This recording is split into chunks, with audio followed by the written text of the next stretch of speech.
Chortoq tumanidagi Namangan Temuriy avlodlari nodavlat ta'lim maktabi bu zamonaviy bilim maskani bo'lib, asosiy e'tiborni vatanparvarlik va harbiy tartibli tarbiyaga qaratiladi.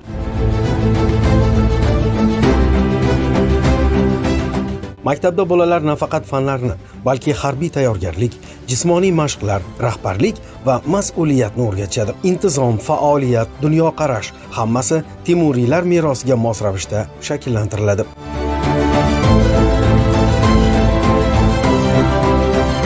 Darslar harbiy shaklda, qat'iy kun tartibi asosida olib boriladi. Bolalar vatan, millat, tarix haqida chuqur bilim olishadi. Jamoaviy ishlash va yetakchilikka ham o'rganishadi. Bu yerdagi har bir qadam kelajak ofitserlari, yetuk shaxslar, fidoyi farzandlar tarbiyasiga qaratilgan.